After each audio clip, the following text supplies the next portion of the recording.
Well, I don't come from that direction, though. I come from the other direction.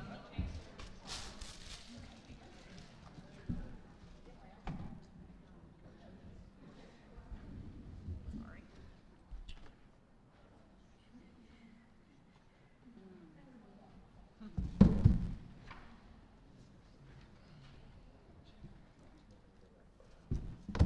So sorry, so sorry, so sorry.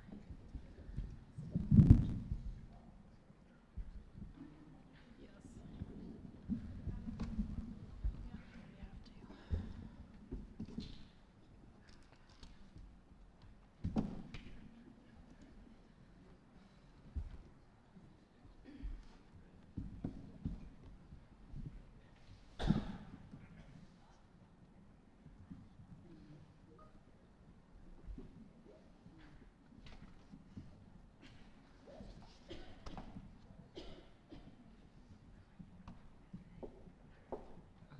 Eric was looking for a pencil. He likes to write with pencils instead of pens. I am so sorry. It's 4:37 p.m. I'm calling this meeting to order. Today is Monday, January 22nd, and we are at the Arvin Education Center for our regular scheduled monthly board meeting. Sir, your first item?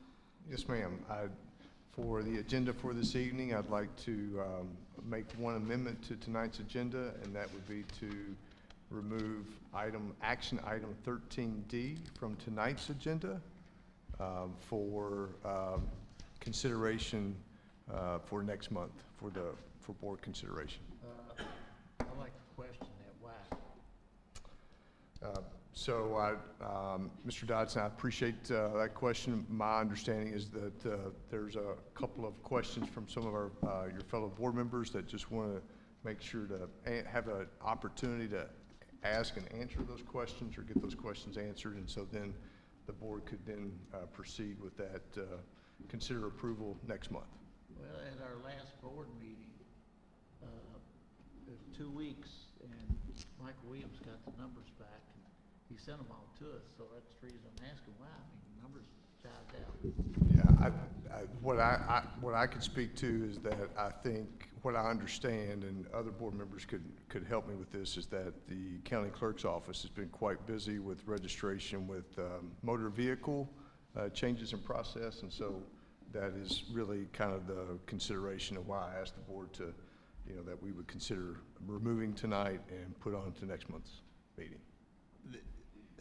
Mr. Bradford's correct. They're trying to catch up with some of the items that have been shut down by the state. Excuse me. But I asked for precincts in the allotment of people within those precincts, and that's what I was waiting for, and I haven't got it yet. So that's why I asked for the just be moved to February so I could get that information. But the numbers jive out, that's what I'm saying, for the total amount of people. The numbers for the total amount of people in each district corresponds with each other. If they change it much more, it's gonna get out of line. Yeah, I just want to see where the people are in those numbers. If you want to take a vote on it, take a vote on it. I don't have an issue with it, Larry. I just want to see those numbers before I give up precinct area. I'd personally like to take a vote on it, but I don't know what the rest of the board wants. I think it's just important for all 5 of us to be comfortable with the decision, so it's not going to change anything to push it out a month, in my opinion. I'm fine with it as is, but I want all 5 of us to be comfortable with it. Same. I think he just needs a little more time. If we can be sure we'll vote on it next month. Well, we have to vote it. We have to vote for it in February, so it can't be pushed any farther than February. I don't agree with it, but I'll go along with it. Thank Okay. you, Mr. Dodson. So can I have a motion to approve the amended agenda with that removed? Made by Mrs. Sheffer, seconded by Mr. Dennis. All those in favor? All those opposed? It's 4-1. Okay, Pledge of Allegiance. Ms. Dalton, how about you lead us in the pledge tonight?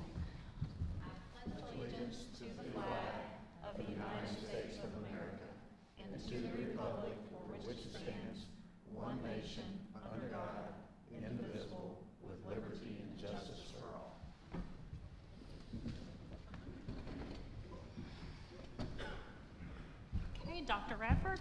Yes, ma'am. So, find my place on the agenda here. So, first up is our instructional session. I'd like to invite Dr. Smith to come forward and give the update to the board as presented in your packet and a chance to answer any questions that you might have. All right. Good afternoon, everyone. Good afternoon. Welcome, Dr. Smith. Thank you. So this year we are using the iReady platform to track students' performance in reading and mathematics. Earlier in the fall, we got to take a look at the universal screening data for students. In the winter, right before winter break, they completed screening, a second round of universal screening. I wanted to share with the board the progress we've made in some categories, information that you saw in your board packet, and I just want to call our attention to a couple of things as we look to the spring and into the summer. So the first area we're going to look at is mathematics. As a school district, we had almost 8,000 students take the mathematics assessment. It was 7,882. And of that group, we saw growth from incremental growth to substantial growth in 7,756 of those students. We're also using the personalized instruction numbers that you see there. Students are starting to use the MyPath work in the iReady platform. It's not required across the system, but it's one of the tools that we're building in. Some parents and even board members, your children, may have used MyPath at home. I know my kids have used MyPath and find it very engaging, and it's something that teachers across the system are learning to use and starting to track. Last month, a question came up about our performance pre-COVID versus now.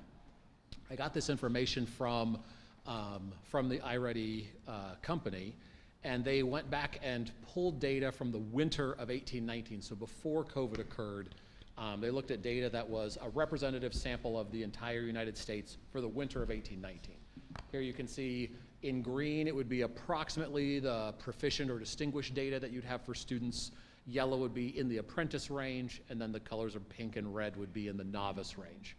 Then they also pulled for this year, winter of 23-24, the national data that, as you see in the bottom paragraph, is about 4.7 million students taking the assessment. You can see how that breaks down. Then the Commonwealth of Kentucky, and then our school district. What I appreciated about this graph was that it was showing the performance of our students compared to pre-pandemic numbers. We realize that for ourselves there's still more work to do, but we've made good progress on completing unfinished learning and helping to close gaps where we see them in our data set and with our students. The next couple of slides you'll see here is the fall to winter for just our school district, and so you can see the percentage of students that are in the proficient range growing. In terms of the bar that you see in yellow, at the midpoint in the year, we know that those students in the 39.7 and 6% range have more learning to do. So we're not yet to May. We haven't closed out the school year. We're at the halfway point of the year in terms of what you see in this data. And then it breaks it out by grade level. So here you can see where we see the most growth with our kindergartners in mathematics. And as you go across, you can see the trajectory of students and their learning. We see a lot of growth happening from fall to winter. And then we also have the data represented here in middle school for 6th, 7th, and 8th grade. We also had the question in my last presentation on how this works with our subgroups. So what do the data show us for students based on their ethnicity or that compared to the overall performance? Down the right-hand side, you can see the number of students that fall into each of those categories, and then the performance. And you'll also notice the blue bars, which represent stretch growth.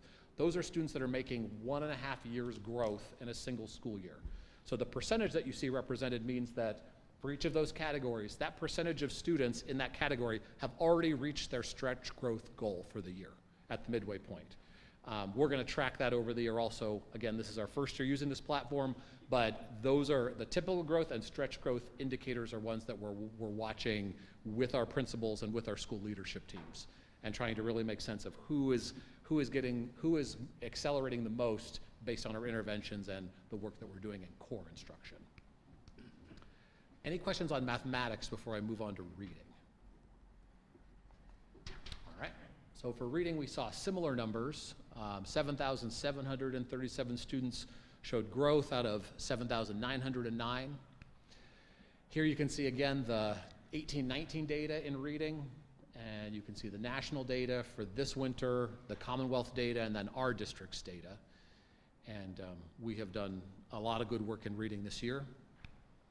Here's our growth from fall to winter. And then here is how that breaks down across the whole system. I was very impressed to see our kindergartners make so much growth from fall to winter. And then you can see that same trend continue across elementary school. And then here you see our performance in middle school. For our different subgroups, you can see some really strong growth, especially stretch growth for many of our groups. And then here, I included the placemat because when we talk about the 5 pillars of reading, we also want to be able to pinpoint the specific areas where students are making progress according to those pillars.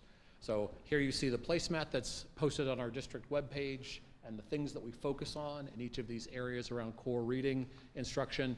And then the small bar that you see right below is the fall data, and then the larger bar that you see above is the winter data. And so that will show you pretty clearly that in each of these areas we've seen improvement overall.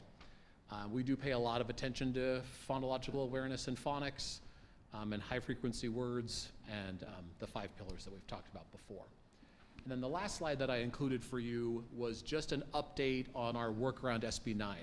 So each of our schools are exploring reading curriculum.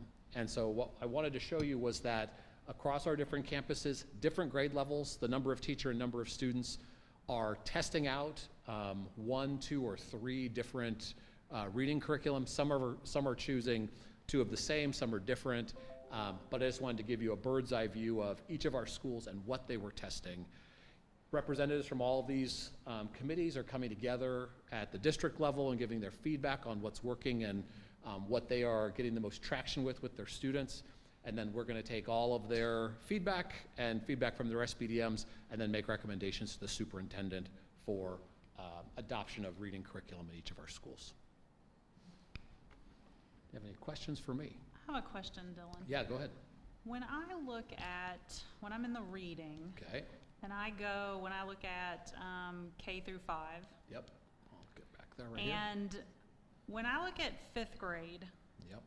and it's, if I look at the winter numbers, let's just say, it's down to 13% and a very smaller percentage that are in the pink and the red. Yep. And then when I go to 6th grade, Jumps.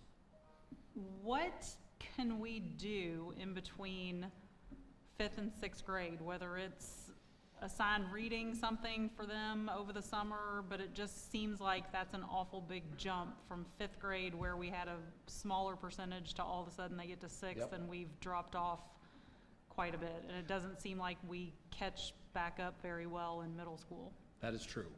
So we have multiple campuses that assign a book to read over the summer, that then they come into the fall ready to discuss the book.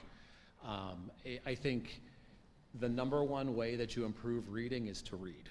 And I would say read lots of different types of texts, information text as well as fiction. I think the other piece for us to just be really sensitive to is what you're seeing there is summer slide. So I finished strong at 5th grade. The summer happens. If I put down all of my books and everything I'm doing related to reading, you can see a regression. I think for parents, we provide in each of our grade levels read-at-home plans and suggestions for what to do with students, but 5th to 6th grade is a really big transition for kids going into middle school, and I think the number one recommendation would be to read. And then some of our schools have also talked about what they would call a jump start program, where we invite students to come to school before the beginning of the school year, and that kind of gets them ready for school and gets them up to speed, so they're starting the school year strong. They're not kind of getting into the routine on the first day. But I think what I would probably do with your question is take that also to the teaching and learning team and take it to our leadership teams in middle school, and then come back with a recommendation for what we do as a system to help all of our 6th graders be successful. Yeah, I would just like to challenge you all on that because it just, when I look at the numbers for 6th, 7th, and 8th grade, it just doesn't seem like we ever recover over the next middle school years to get those back down to where they were when they came out of 5th grade. So Right. anything we can do in between 5th and 6th, and even with the middle school kids in between 6th and 7th and 7th and 8th, it just seems like we aren't doing a very good job of getting back on track and getting those, shrinking those numbers back down to where they were when they were in 5th grade when they came out. Yep. Board members, other questions? Mr. Smith, I just want to say thank you and to all the elementary principals for trying all the different reading curriculums. And I also want to thank you. Can you turn your microphone around, Joe? I also want to thank you for looking at, to make sure our controls are working, to possibly check the dyslexia screener and test all the students. So I appreciate that. Thank you. Yep. Can you clarify when that winter testing took place and when those results will go out to parents? So I believe the window closed the very end of December, right? I'm remembering December 18th approximately. So using this platform, because we're new to using the platform, the window closed, we've pulled our data together now, and I think that each school has taken a different approach in the past to sharing data with parents. Where we had landed when we talked in the teaching and learning team was a conversation of whether it should be posted online in Infinite Campus through the parent portal, or whether for our first round it would be better to wait until the spring and just show fall to spring growth, with the winter being kind of a mid-year point where we haven't yet produced the reports and the things that we would send home just yet. Where teaching and learning landed was that we were going to wait and do a fall and then a spring parent report, just for simplicity, to show a year's growth, and then in the future notify parents on how to find those scores through the Infinite Campus portal. It's a lot of paper to print and a lot of stuff to send home. So that's where we landed in our internal discussion as a team. Okay, so we're still kind of discussing that and trying to determine what's best. Yeah, that's where we are at this moment. Okay.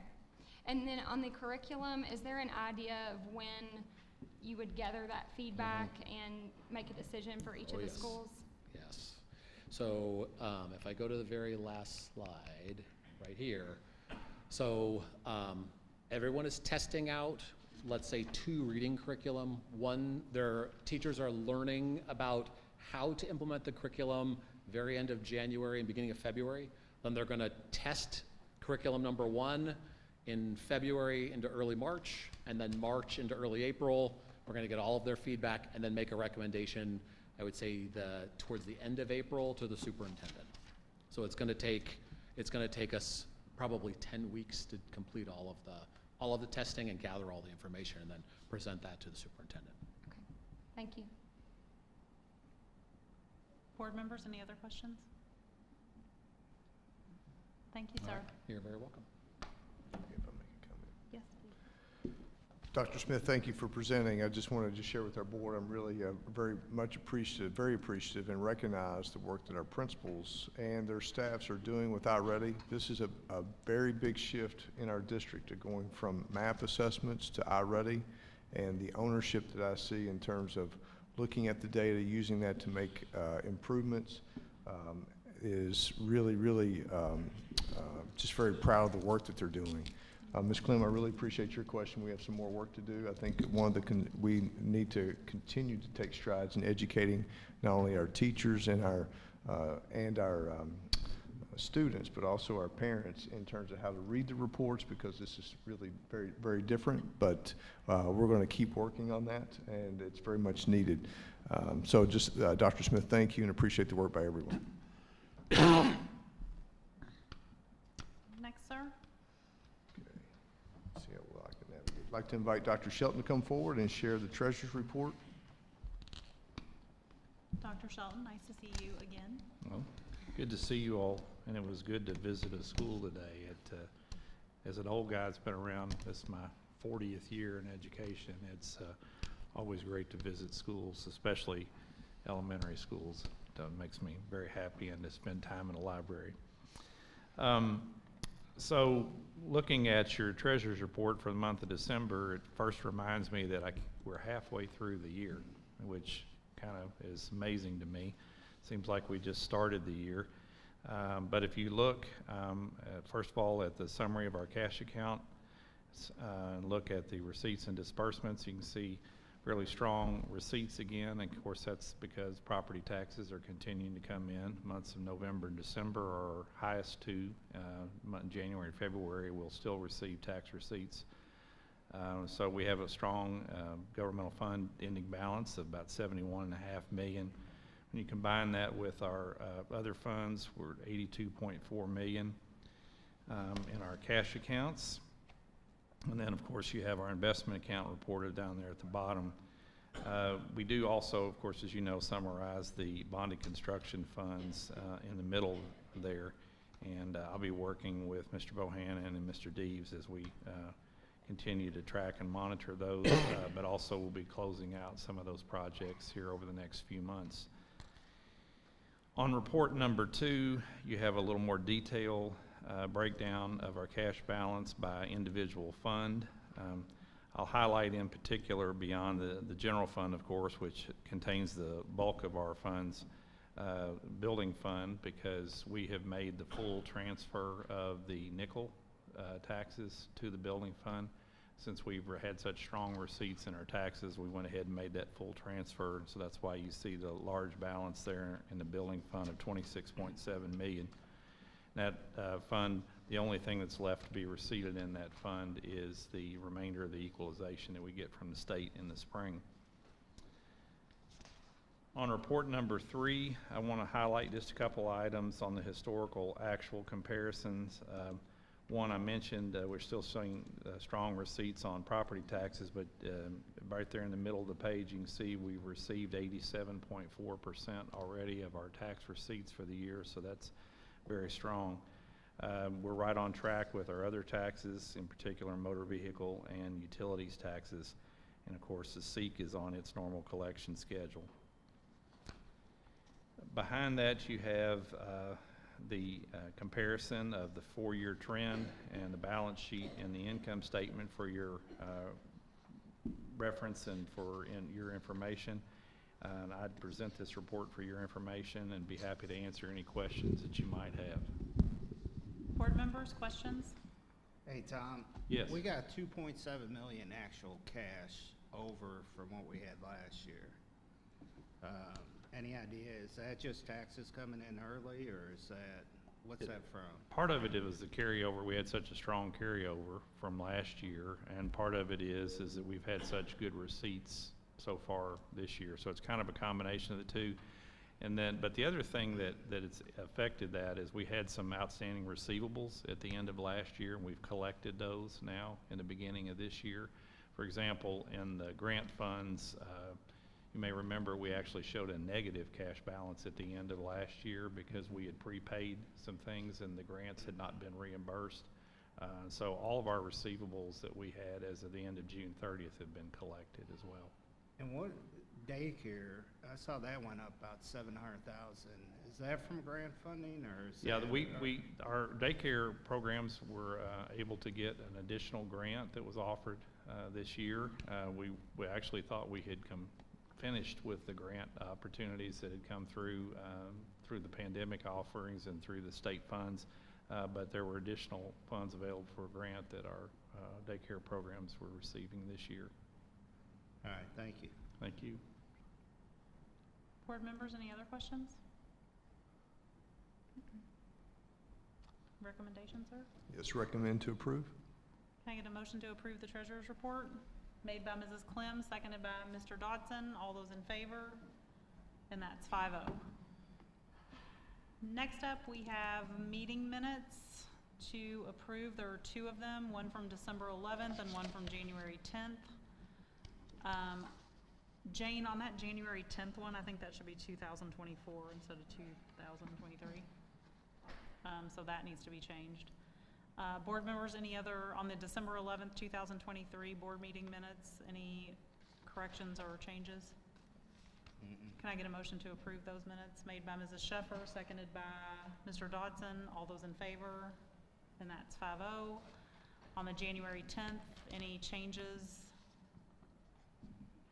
Can I get a motion to approve the January 10th, 2024 minutes?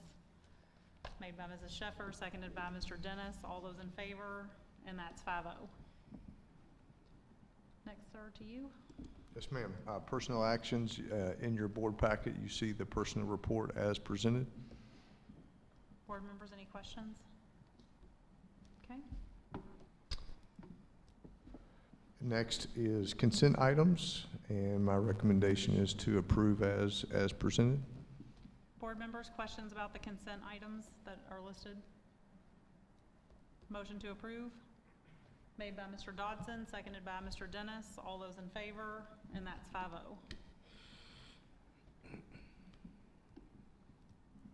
Superintendent reports? Yes, ma'am.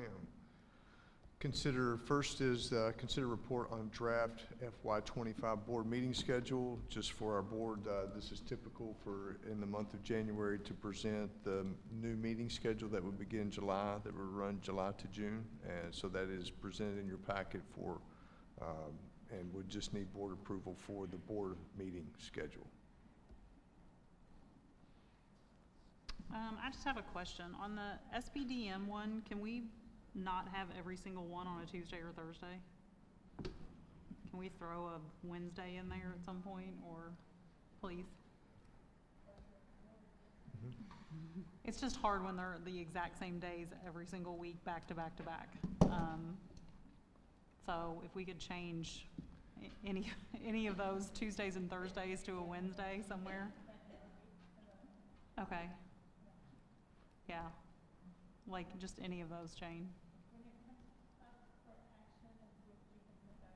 Okay, perfect, that'd be great. Do you all, anybody else have any other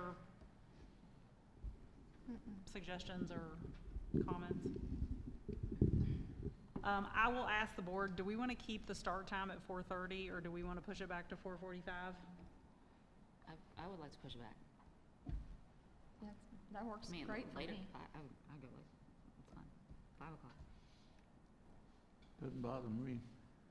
Okay. Yeah, 4:45 is great. 4:45 would be great. I would really appreciate that, just because if people don't, like, somebody has to pick my kids up, and it has to be me, so it's, as you can tell by today, even though I rush them out, it doesn't always work out great, so, and I think that might help working parents that want to attend too, so even if we can just push it back to 4:45, that would be great, so that's my only ask on that. Good idea. Thanks. All right, sir, next. So we need to, if the board will need to take action on those two items, so we'll need to, want to adjust the meeting schedule based upon that discussion. If there's any other discussion, that would be my suggestion for the board to consider, so we can proceed so we can move on to the next action item. Okay.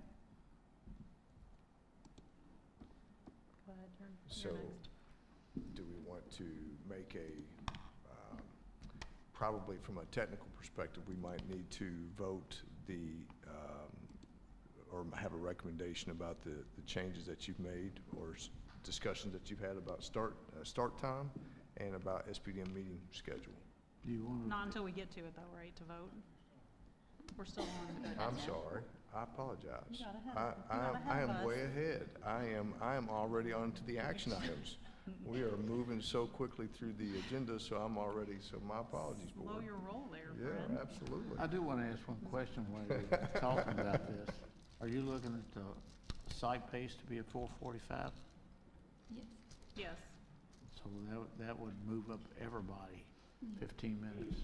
yes, move back It everybody would just 15 end minutes. at 8:15 instead of 8. Well, that part don't bother me. Yeah. Yeah, All right. Okay. All right, thank you. I'll move on to if we're ready to move to the next item, Madam Chair? yes. Okay, now that the superintendent's got himself lined out. All right, consider report on the superintendent IOP. So that is as presented in your packet. That is just a culmination of the things that's happened across our district aligned to the 7 standards that the board will evaluates all superintendents on, and certainly for Oldham County, that would be myself. So I just draw your attention to that and just really just ask if there's any questions. Be happy to answer if you have any questions about that report that's presented in your packet. Okay. there are none, ready to move to the next item. Yes, sir. So I'd like to invite Ms. Six to come forward and give an update on our strategic plan, the update and all the work that's happening in our district to keep this work moving forward. So Ms. Six, thank you. Good evening. Our strategic plan is coming to life in 2024 through our visuals. As you can see, there's one of the visuals that we have. And we're still working on it, but we don't want to add a lot of words to it. I have this one as well, which is simplified. But if I could just draw your attention to the bottom would be the foundation. Our work groups would be there. And we want information to flow to and from our work groups, which include the budget committee, in and around the pillars, weaving all the information so that we're nice and tight, for lack of a better word, with our communication systems. But we're designing those, working on the visuals, and we're also working on a visual for the schools to display, because we want everyone to know where we're going. We shouldn't hear, after the summer, we should not hear anymore, we just don't know where we're going. We want everyone to know where we're going. Most recently, we gathered input on the year one actions from our administrators last week at the administrative meeting. And moving forward, we're going to meet with the Strategic Planning Committee once a month, and then every other month report to you, so that you are aware of our actions and where we need to go next. But our plan is to highlight our focus on the pillars: students, employees, families, and community. And throughout the plan, we emphasize 3 action words: engage, elevate, and empower. And everything we do should work to those verbs. How are we engaging students, families, community, our employees? How are we elevating them? How are we empowering our folks? So you're going to hear those verbs a lot. And ultimately, we believe our actions will ignite passion and allow everyone to experience the excellence in Oldham County schools. That's our goal. So I have some bullet points of an update where we are so far in our actions. And I'm going to kick off with a shout out to South Middle. They're leading the way in anti-bullying programming, their efforts with the implementation of Rachel's Challenge. A couple weeks ago, we attended a session, and the other middle schools in the district are also interested in implementation of this program. But addressing this issue was prompted by our students' voices as they shared the need for more support in middle school around the topic of bullying. So, Suzanne, you attended the community event. Have you shared with the board members the impact of that event? I have not. It was absolutely amazing, and I think North Middle on their early release day is having one, and it is amazing to hear and listen. And I know when my kid got in the car, when I picked her up from school, it was the first thing out of her mouth, and she has referred to it several times since, and I feel like it really has had an impact on the kids, and the message is geared towards the kids, not talking down to them and not talking over them or beneath them, but to them. And I really feel like they got the message, and a lot of the other parents that commented on the Facebook post about it and that I've talked to in the community feel like their kids, that it has made a difference in how they look at each other and treat each other. So as I was talking to you all that night, I just feel like if we could get all of our middle school students to hear this now, what kind of an impact could that have on the community and on their high school, not only the rest of their middle school experiences, but on their high school experience as well. Absolutely. We're excited about that, and that shout out to South Middle for leading the efforts to implement anti-bullying in the schools. The upcoming Roadshow 2.0, you know, we're preparing for that.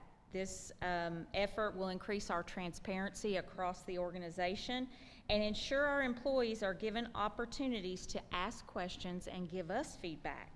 These roadshows will be presented to schools, departments, and community organizations by Dr. Radford. This is a powerful tool in the ongoing collection of input for improvement. We don't just do surveys. That's not the only way that we collect information. We've received very positive feedback from many about the newsletter that was mailed to every home in Oldham County. And in fact, we're encouraged to know that many have suggested partners for sponsoring this future installments of this publication. When roughly 32% of homeowners have students enrolled in our schools, it's important for the remaining 68% to be familiar with the ways our school system contributes to our strong community. We want everyone to know how we benefit, how our school system benefits the community. One example of using the publication to engage readers is that we included a QR code for families to enter information about their children in our future Oldham County Student Registry. And the hope is that once we build this database, that we would have a system for communicating with families of those who have a 1-year-old, a 2-year-old, a 3-year-old. We need to design what they would receive at each year so that they're excited about coming to Oldham County schools when that time comes to enroll. We want to empower our stakeholders.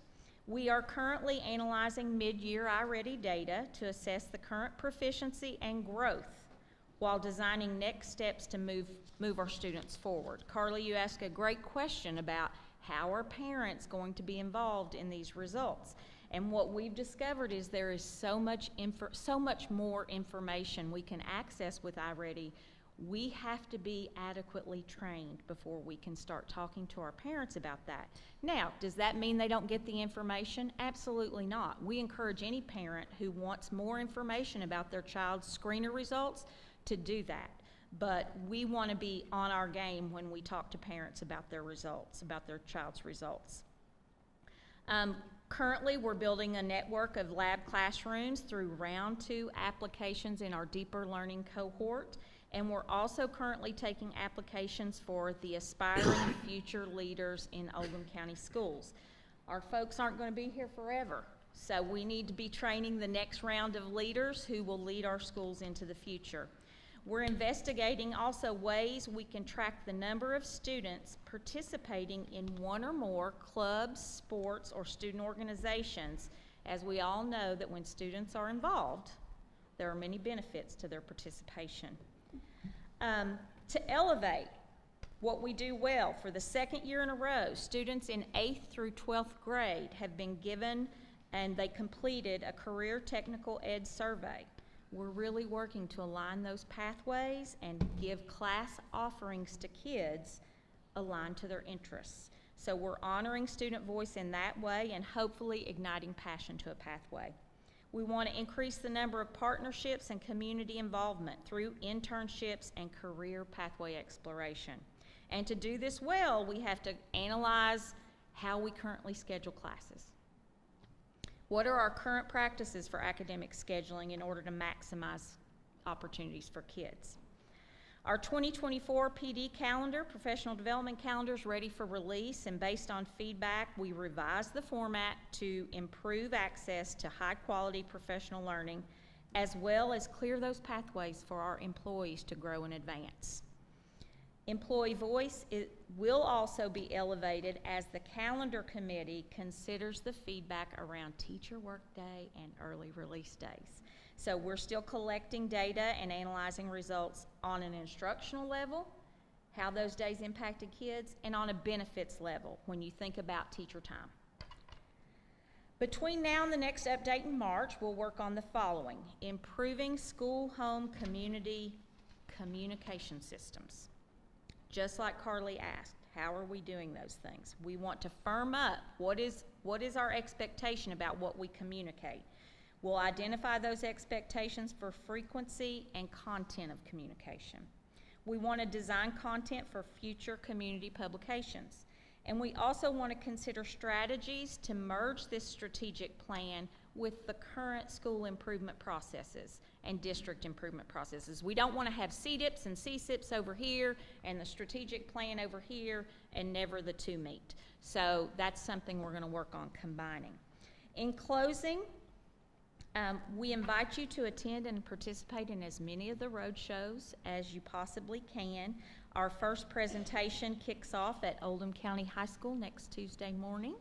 And this is a process for us, just like teachers experience every day in their classroom. We're going to take in the data live and in real time, and we're going to adapt as we go. We hope that the information we collect can also impact your decision-making in the future. So we're super excited. It's going to be a busy, busy next few months. So we hope to see you there. Any questions for me? Board members, questions, comments? I just want to say thank you. I had asked Dr. Radford to get some feedback from teachers on early release days and teacher work days so that when we look at doing the calendar for next year, that they have a voice and they can voice their concerns and their preferences. And I appreciate you sending that out, and thank you to all the teachers and staff that have taken the time to fill it out and give your feedback. So, All right. Thank you. thank you. Really appreciate the work by everyone. Just share with our board that it's not certainly any of the actions that we've done over the last 2 or 3 years in preparing for next year. It's one thing to take those actions and do those things. It's another one to ask for feedback and to get it and then to respond to it. So that's for all of our leaders and for just really trying to engage our employees. So thank you for that report.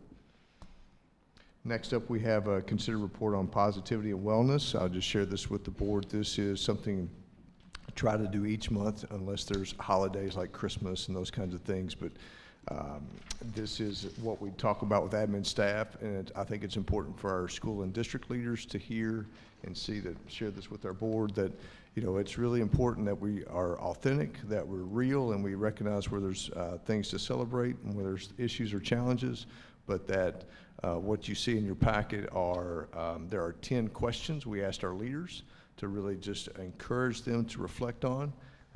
This was something that really just really touched me in terms of really got me thinking pretty critically about how I roll as a person, as a leader, as a dad, all of those things. So I just share that with you for your information.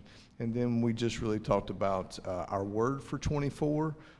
I've asked everyone to come up, what is your word for 24? Because New Year's resolutions and goals probably do not last past the end of January, what research says, actually much sooner than that. So what's your theme? And we think that's really important. And then we really just talked about, things sometimes leadership is really, can be, all of us are leaders in this room.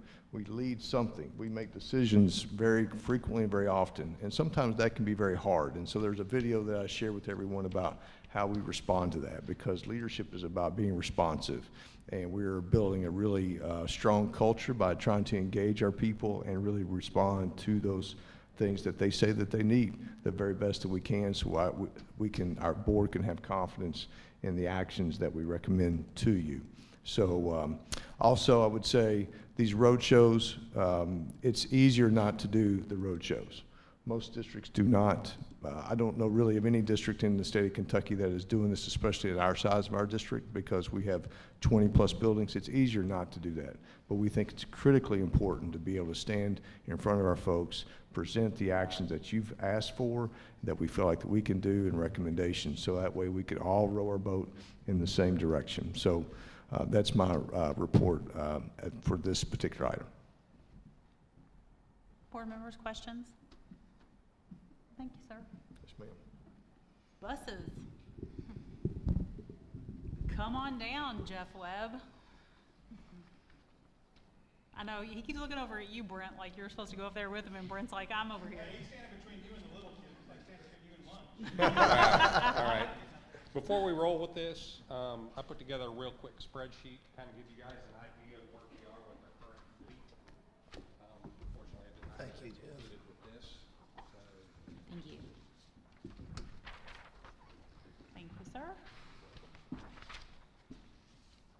Thanks, sir.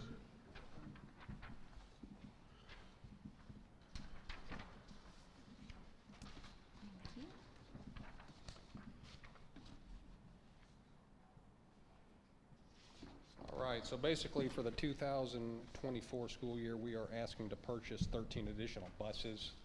You know, our fleet number, we reduced it from 162 to 132 buses within the last year. We surplus 30 buses this past fall.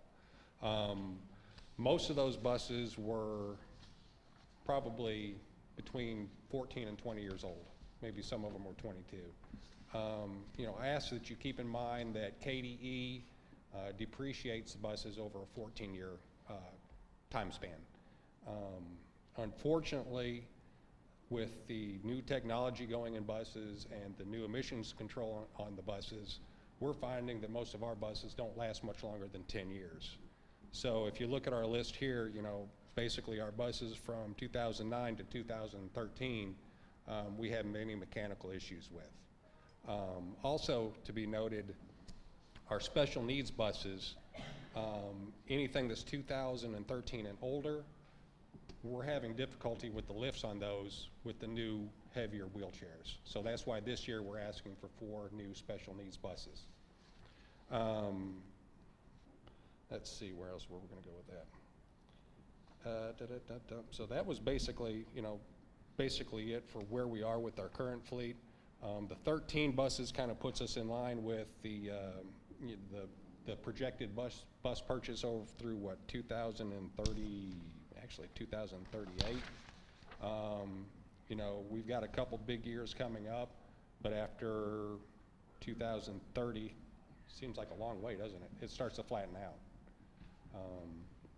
So basically this year, you know, we're asking for the 4 special needs, 6 C2, which carries 66 students, and 4 rear engine buses. We are going with asking for diesel once again this year, as opposed to electric, which would cost us approximately $420,000 a piece. And from what we've seen from this winter, we wouldn't even know if we could charge them or run them in the weather that we had last week, in which we were able to transport kiddos to school. So, any questions? Am I reading this right? We're looking at, on 24, paying $21,000 in interest. That's a Tom question. Sorry, I'm deferring. Bounce pass.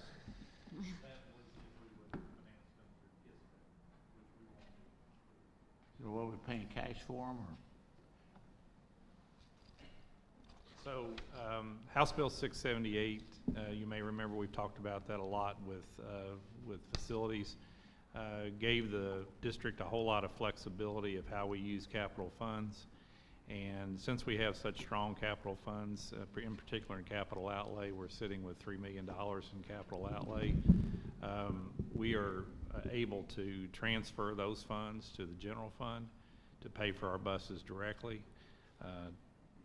You know, what we had considered doing was, you know, purchasing through the KISTA program, which would have cost us the interest. So we'll be able to save not having to pay that interest, and we'll also not have to bear the cost within the general fund.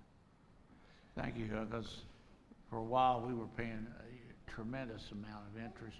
As before you came, Jason, and we got it down where it was paying cash for every bus, and I don't want to see that interest come back on there if we can avoid it. Yeah, as you know, the district is, as I mentioned, we have strong capital funds balances. We're able to take care of all of our normal debt service and construction projects through the building fund, so that allows capital outlay to be freed up for these type of purchases. And just to remind, thank you, Dr. Shelton, and just to remind our board, those are restricted funds, so the state does allow us to use those funds for a bus purchase, but we cannot use those for salaries or for other instructional resources. So that's just a quick reminder. Thank you, Tom. Board members, any other questions? Okay, Thank you. thank you, Mr. Webb. Okay, student showcase, 4 minutes ahead of time.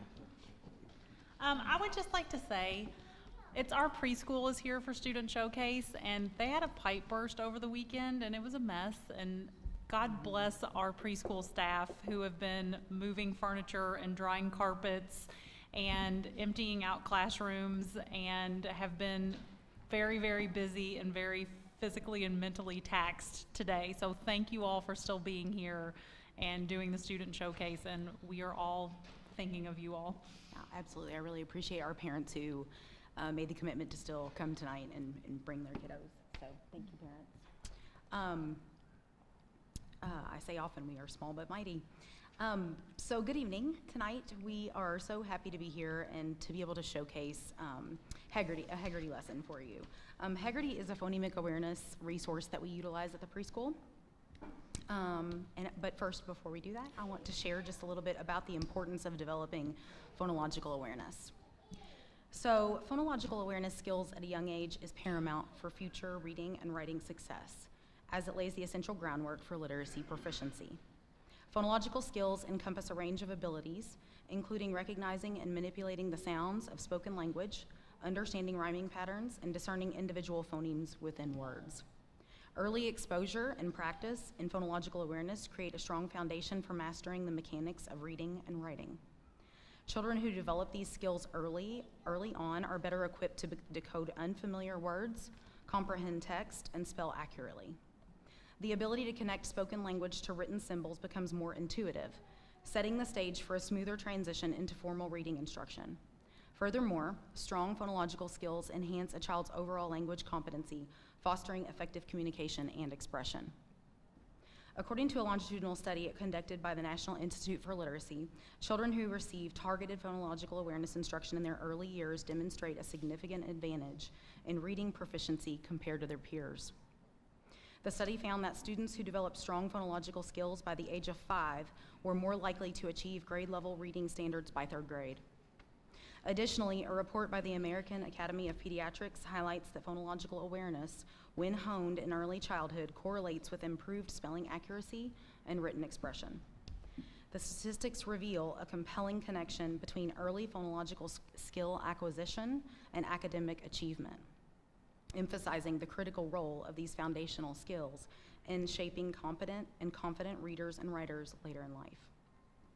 The Heggerty Phonological Awareness Program has proven to be an invaluable tool in fostering early literacy skills among our students at OCP. This comprehensive and research-based program is designed to enhance phonological awareness. Through engaging and developmentally appropriate activities, Heggerty systematically introduces our learners to essential phonemic skills such as rhyming, blending, segmenting, and manipulating sounds. By integrating these activities into the daily routine, the program creates a playful and interactive learning environment. The structured and sequential nature of the Heggerty program ensures that children build a solid foundation in phonological awareness, paving the way for successful literacy acquisition. With its emphasis on oral language development and a multisensory approach, Heggerty not only prepares children for the challenges of reading, but also contributes to their overall language proficiency, setting them on a path to becoming confident and skilled readers. So, that being said, you'll get to witness a Heggerty lesson today. So we have 3 different classrooms who'll be coming in. First, I'd like to welcome Mrs. Flick and Mrs. Cheek. They'll be doing a lesson together.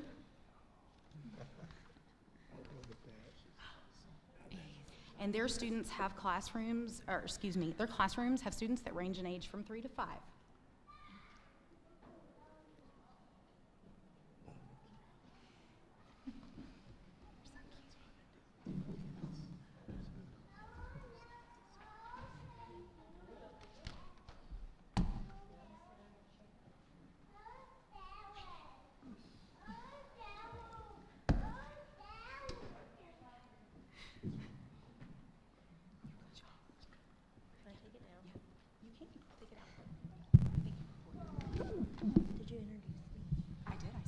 Okay, I was just making sure. This is Ms. Cheek up front. Welcome. Okay. What's your name? Naked. And what are you and your friends going to show the audience tonight?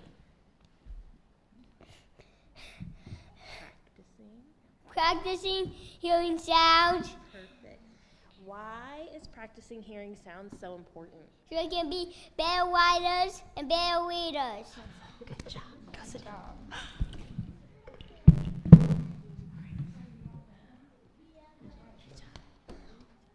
When words rhyme, we hear the same middle and final sounds. Are you ready? R, D,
All right, I will say the first part of the sentence out loud, and then I need you to help me finish the sentence.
Ooh, good one. Let's say that. A bird can fly. Let's count it. A bird can fly. How many were in that one? Four. Four, five, and four.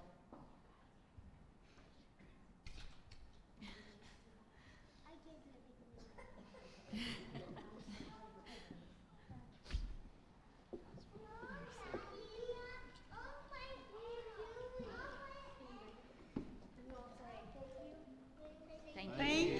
Great job. Good job, you guys.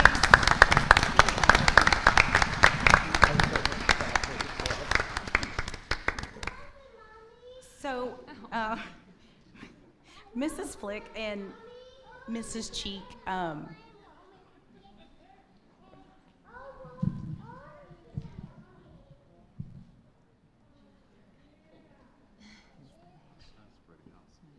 they did such a great job. Miss Flick and Miss Cheek, they teach from Hegarty's early pre-K resource. Miss Batman, I'm going to welcome her into the room next. She has the coolest preschool name ever. Miss Batman uses the pre-K curriculum, the later pre-K curriculum. So you will see them practicing more complex skills, like isolating medial and final sounds, and segmenting words and phoneme deletion.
Good job. Thank you all very much. Way to go, Peacocks. Way to go, guys.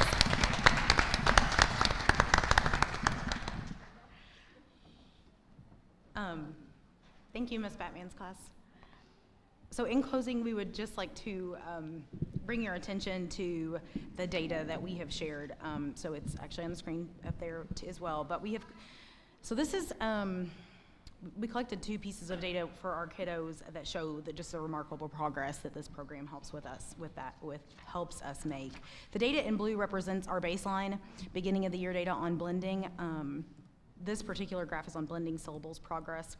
And so we administer this assessment to all of our students who are moving on to K next year. Not all of the students that you saw here tonight will be doing so, but for those that are moving on to K next year, we do assess them every 9 weeks on this, on these 2 pieces with blending syllables and segmenting syllables. So you can see in the blue was beginning of the year, and then so in the fall we did it again, and you can see the tremendous amount of kiddos that moved from being considered in the beginning or the developing stages up to proficient. And I don't know if Jane, if you want to share, yeah, I was going to say. So the segmenting syllables is the next one as well. Do you have any questions about that? Questions, board members? Pretty darn good. I love the sign language, that's great. Yeah, so one of the things that makes Hagerty so awesome is the phonological awareness piece. As we say, the exercises can be done with your eyes closed. So it's all about hearing, and it's all about getting kids to hear sounds and words and how we break them down and how we make those words, and it really sets them up to be successful readers later. So thanks for letting us share. Jessica, how many kids do we have at preschool right now? I knew you were going to ask me that. We have right at 214 students. So we started the year off 188. So we're growing every day. Yeah. Well, I will tell you, this is amazing what y'all have done with these kids. Yeah. I mean, this is what it's all about, getting them started early and taking them on through the system. And these kids will be ready. Yes, I think so too. We're really excited to see how their reading progresses. I'd love to see where they are at the end of 3rd grade.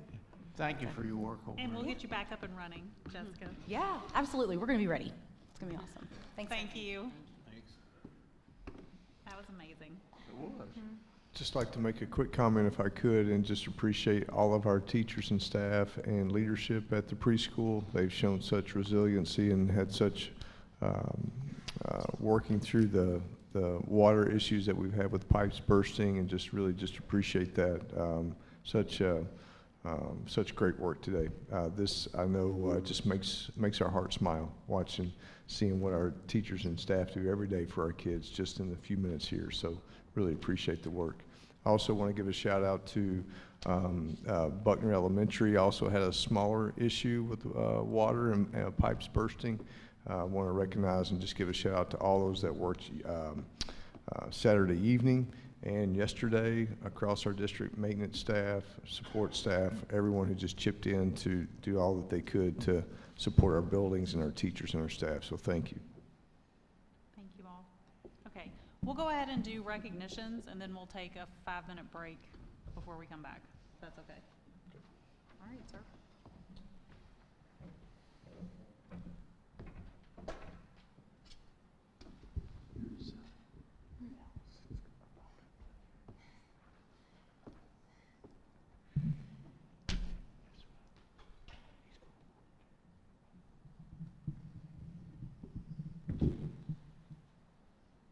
Okay, first, I want to recognize 2 different sets of recognitions I want to do this evening.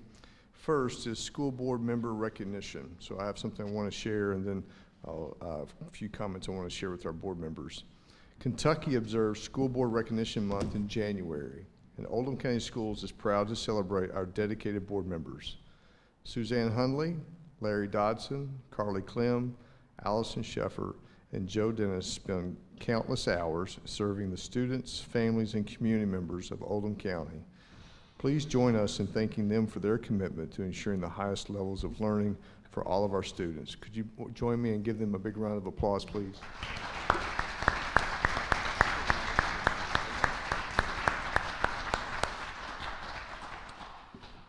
hard to put into words the amount of time, effort, and energy it takes to prepare for board meetings and the packets that get sent to our board members just to run our school district that requires board approval. Also, board members, you'll have in your little gift bag is a coffee mug and a tumbler, if you will, and just a show of our appreciation for all that you do. So thank you. Next, I want to recognize our National Board Certified Teachers, and if I could have a board member join me. I have something I want to share, and then we'll recognize some of our teachers. As Ms. Hunley's making her way down, Oldham County Schools is proud to announce that 3 teachers obtained their National Board Certification and 4 renewed their certification. National Board Certification recognizes accomplished teachers who work to generate continued improvement in the learning environment. This certification is a voluntary advanced teacher credential which can take several years to complete. It is a rigorous peer-reviewed process that ensures teachers have proven skills to advance student achievement. As part of this process, teachers must analyze their teaching context and student needs, demonstrate what they have done outside of the classroom to improve student success, submit videos of their teaching, and provide student work samples that demonstrate growth. Additionally, candidates must submit essays describing, analyzing, and reflecting on their practices and the evidence, and pass an exam to demonstrate they have mastered their chosen content area of certification. Just under 3% of the nation's teachers are nationally board certified. Not an easy process. We have 2 groups of, as I mentioned, 2 groups of teachers I'd like to recognize. And I'd like to recognize them at this time. The new National Board Certified teachers, Samuel Ellis, Kylie Hanley, and Nicole Shappett. If you are here, please come forward. We'd like to give you a certificate, take a quick picture. Please give them a big round of applause.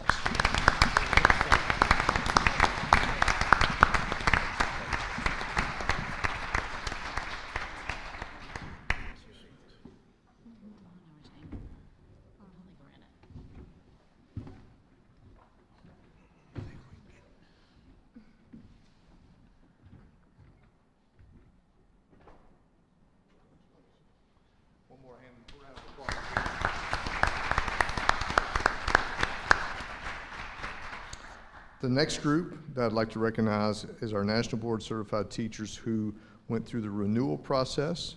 When I call your name, please come forward. Catherine Moosbrugger, Mallory Davis, Elizabeth Steinert, and Carrie Sweeney. Are any of those folks here? Please go ahead and give them a round of applause. We'll be sure to get their certificates to them. Again, congratulations to everyone. And kudos to all of your hard work for what you do to improve learning and for our kids. Thank you. We'll take a 5-minute break and then we'll be back.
gonna get started back.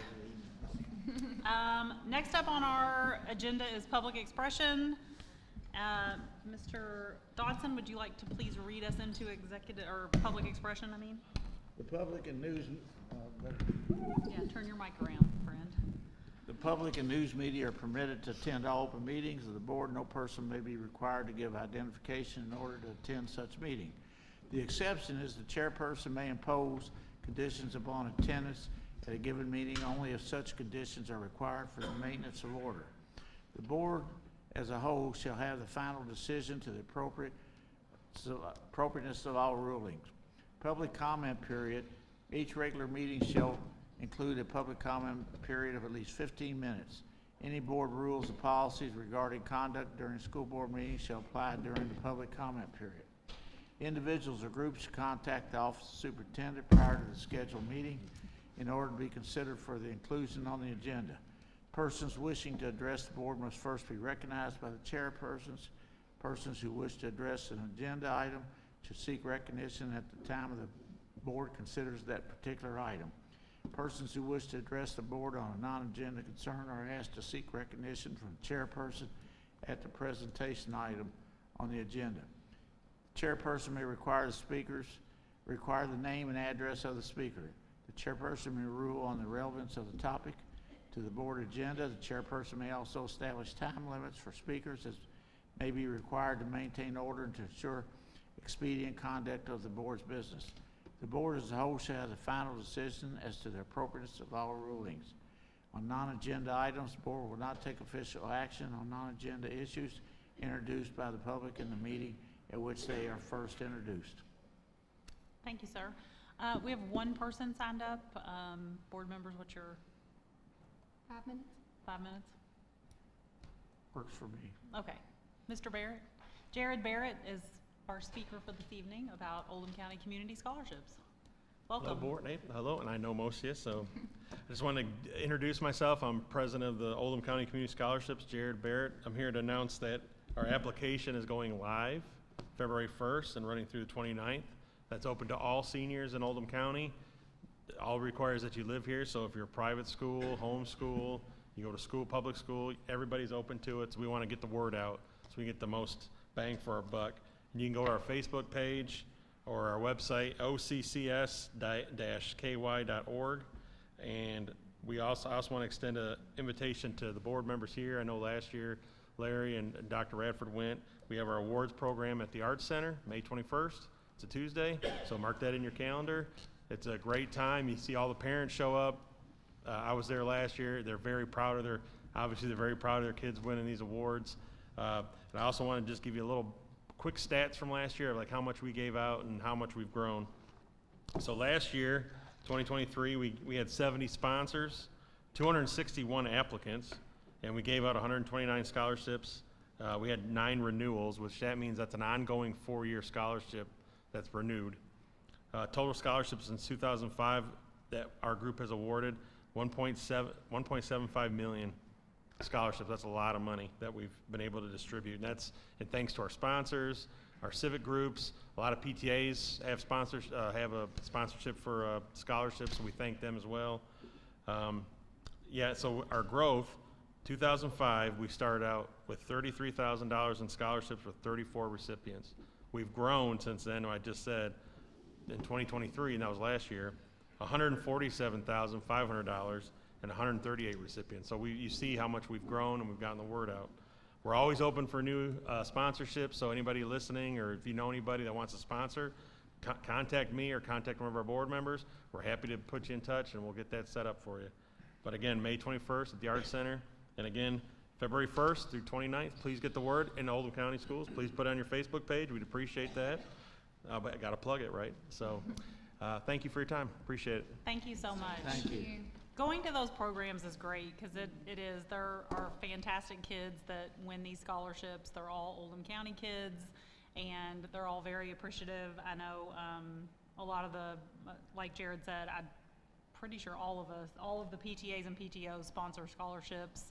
And it's great to get thank you notes and recognition from the recipients as well. So I know that that's important to the program. So thank you very much, Jared. All right, sir, moving on to action items. Yeah, so we'll, action items, that's where, now that I've caught up with myself from earlier with the superintendent reports. First is, action item is consider approval of FY23 board meeting schedule, and that really refers back to our previous discussion in the superintendent report for this item. Okay, so I'm, No on that? I don't, Jay, we have to vote no, or we don't?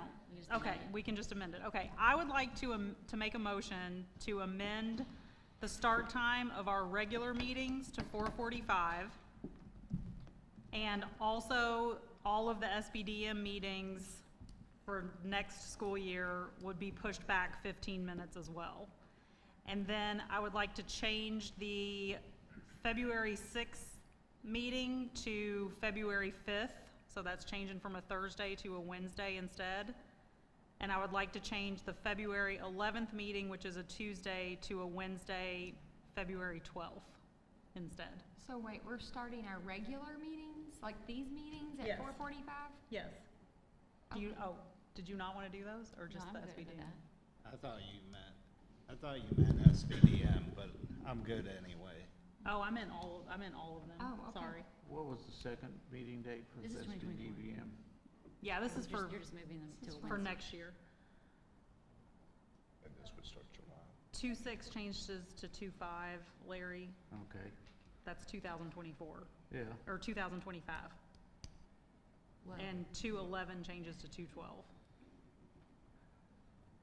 I wonder, is that okay with, like, our staff that's coming, and they're happy with that? Well, Because I know some of the, we sometimes. set the dates. No, No. I mean For the what? time. Oh. Because sometimes we get out of here at 7, sometimes it's 8:30. 8:30 or 9. Right. I was just, for the 15 minutes is kind of a cushion for parents to be able to come, and it's one of the, we've regularly been asked to move them back to 5, and we have kept them at 4:30 for a very long time. The advantage to the 4:45 is the school lets out at 4 o'clock, and most of that traffic would be gone by 4:30. Right. I mean, it's totally up to you all. I don't, Honestly, I really don't care when it starts. I think what parents want, but we got some staff that's stuck, or I shouldn't say stuck, that has to come here. Let's pick on Mr. Fiorini. He was the man of the day earlier. Mr. Fiorini?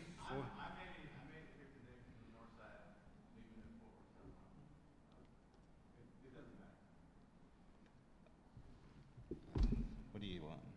Y'all pick. The only thing that bothers me is staff, the staff that has to be They're here here. all day, and Then they gotta It's be here 15 minutes. later, but I don't care I'm good either with way. whatever, but I just want to make sure that we're not, that we're not making a decision that other people are going to be unhappy with. okay. We can Table it. table Take a the 4. survey. Yeah, that's fine.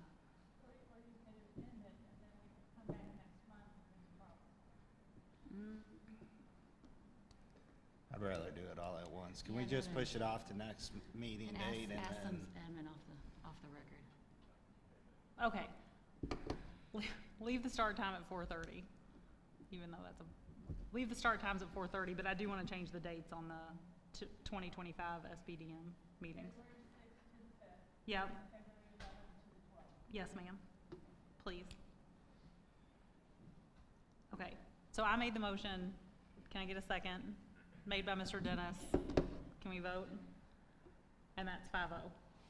And we'll have a discussion about start times Okay. later. I think that's fair. Okay, why perfect. don't we, put some, I hate to do this, could you talk to your principals, see what they think about the 4:45, 4:30? Because they're the ones gonna be affected. Sure. More than anybody. And if they're okay with it, fine. If they're not, we'll work around it. Be happy to. Okay.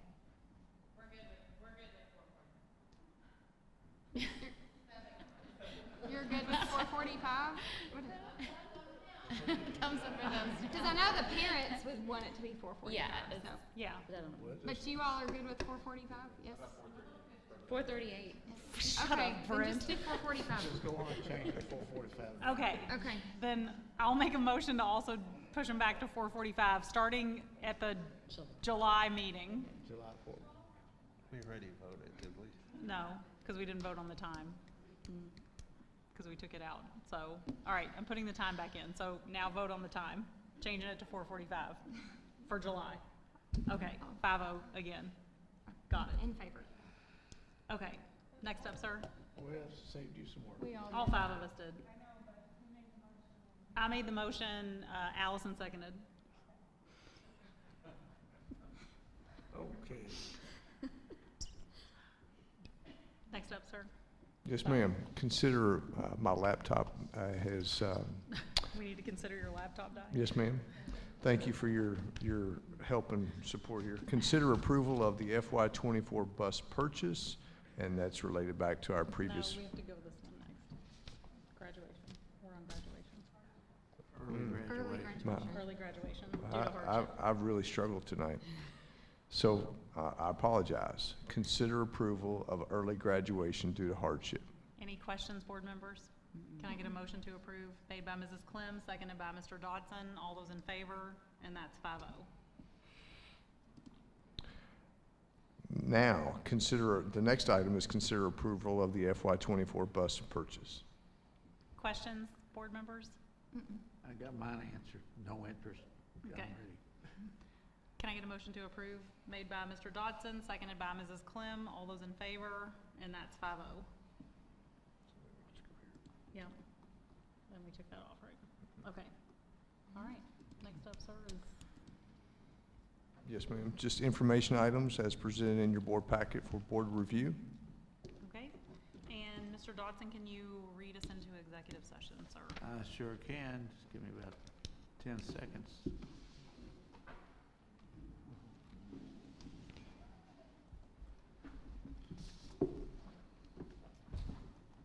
Yep, I'm sorry. Okay. This time, we need to consider executive session pursuant to KRS 61.810, 1C, to discuss litigation preparation or defense, the public disclosure which would jeopardize the board's position. KRS 61.810, 1B, deliberations on which the future acquisition or sale of real property by a public agency, but only when publicity would be likely to affect the value of a specific piece of property to be required for public use.